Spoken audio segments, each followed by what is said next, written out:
Bismillahirrahmanirrahim. Assalamualaikum warahmatullahi wabarakatuh. Alhamdulillah. Wassalatu wassalamu ala rasulillah wa ala alihi wa sahbihi ajma'in wa mawalah amma ba'du. Sebelum kita mulai kajian pada kesempatan kali ini, mari kita buka kajian ini dengan bacaan basmalah bersama-sama. Bismillahirrahmanirrahim.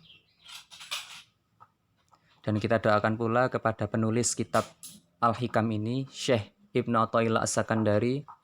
Semoga Allah meridhoi beliau, memberi beliau balasan terbaik, dan menempatkan beliau di surga yang tertinggi bersama dengan Rasulullah SAW, para sahabat, tabi'in, tabi'ut tabi'in, dan semua orang yang mengikuti langkah mereka dalam kebenaran dan ajaran Islam yang diridhoi oleh Allah Subhanahu wa taala. Amin ya rabbal alamin.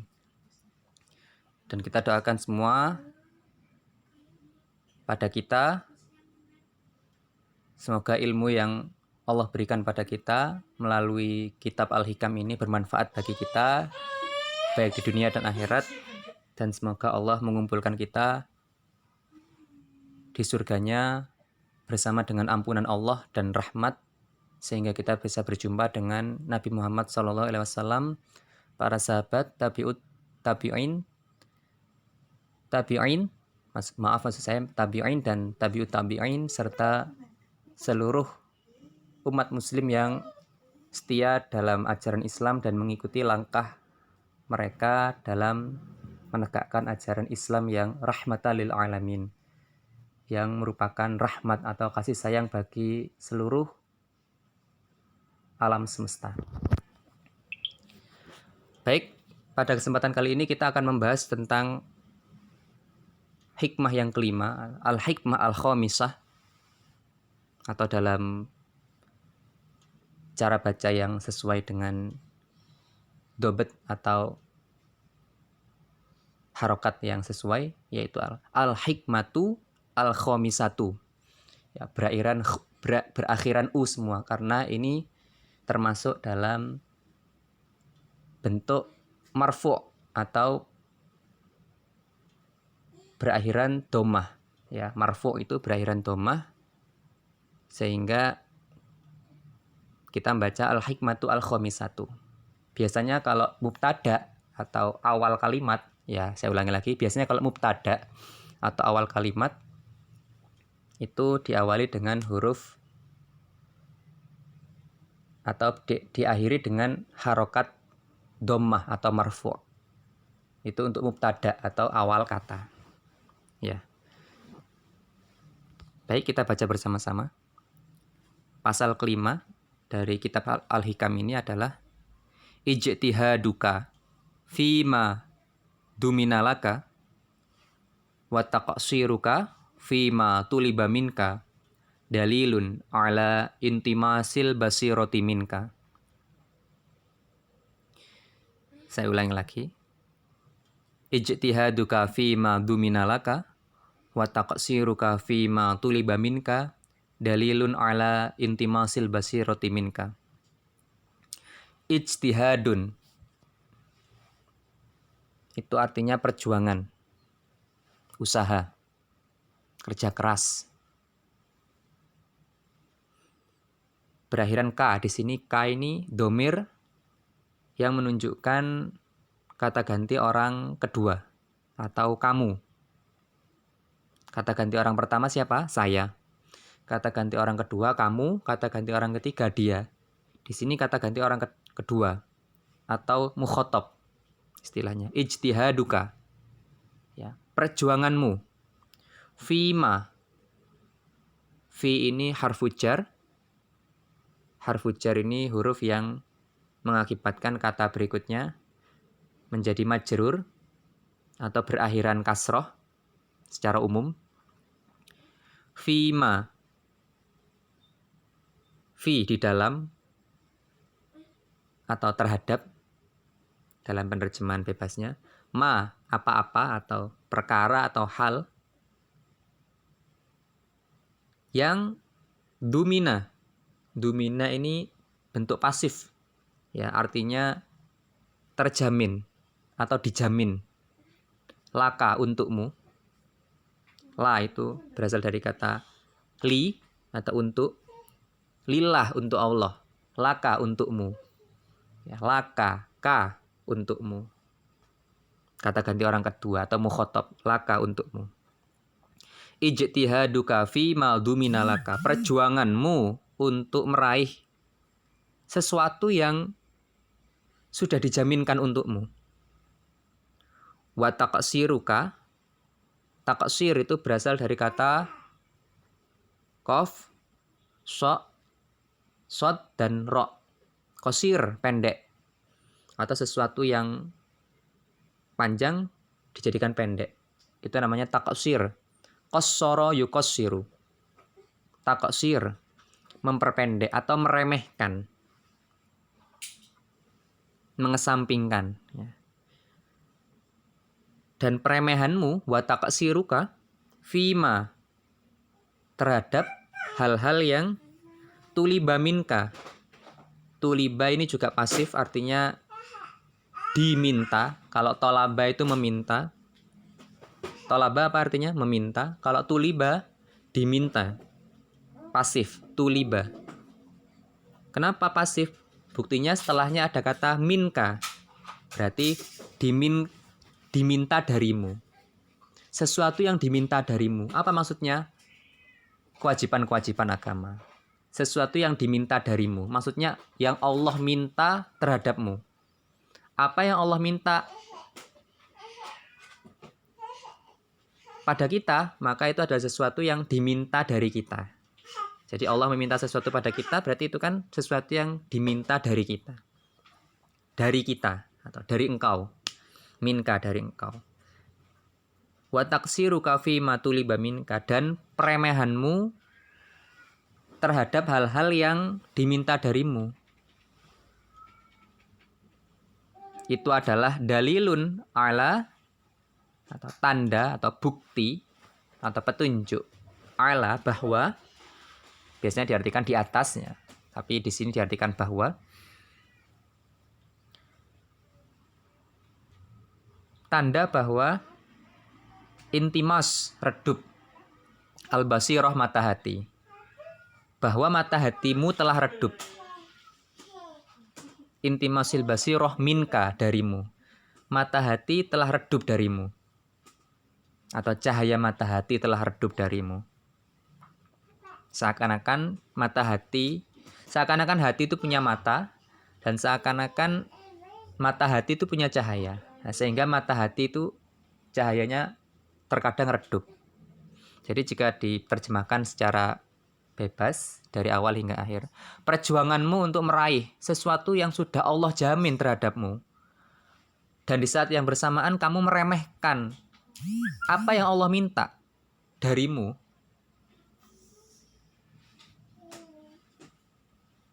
itu adalah tanda bahwa mata hatimu telah redup.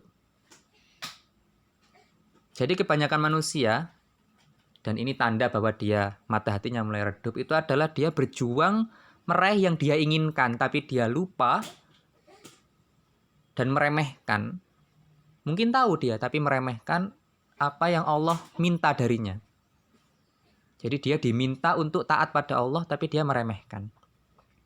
Dia berjuang mengejar yang dia inginkan, padahal sesuatu yang dia inginkan, misalkan rezeki, itu sesuatu yang dijamin.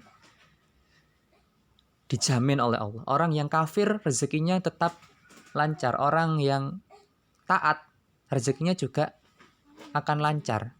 Sebenarnya semuanya sudah dijamin. Kembali pada rasa syukur, rasa terima kasih. Dan kita diperintahkan untuk taat pada Allah. Ciri-ciri orang yang mata hatinya redup, misalkan dia berjuang mencari harta sampai dia lupa, atau meremehkan sholat wajib. Saat adzan dia tetap bekerja. Nah, ini tanda bahwa dia mulai redup mata hatinya. Padahal rezeki itu sudah dijamin, tapi dia mengejar sesuatu yang sudah dijamin itu. Dia malah meninggalkan yang diwajibkan oleh Allah Subhanahu wa taala. Apa yang Allah minta dari kita. Padahal kita fokus, harusnya kita hidup ini fokus melaksanakan apa yang Allah minta, bukan kita ingin permintaan kita terkabul, tapi apa yang Allah minta, apa yang Allah inginkan itu kita fokus, itu pasti kita dijamin semua kebutuhan kita terpenuhi. Dan tidak perlu juga kita ragu bahwa kita akan masuk surga atau tidak. Karena surga itu sudah jaminan bagi orang yang taat. Maka dikhawatirkan kalau kita mengejar surga dan kita mengabaikan perintah Allah, kita mengejar surga misalkan,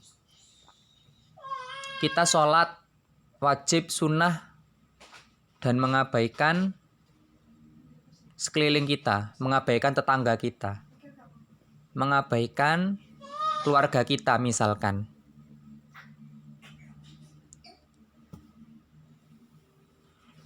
Dan kita merasa dengan kita fokus sholat wajib, sholat sunnah saja itu kita masuk surga. Karena kita mengejar surga.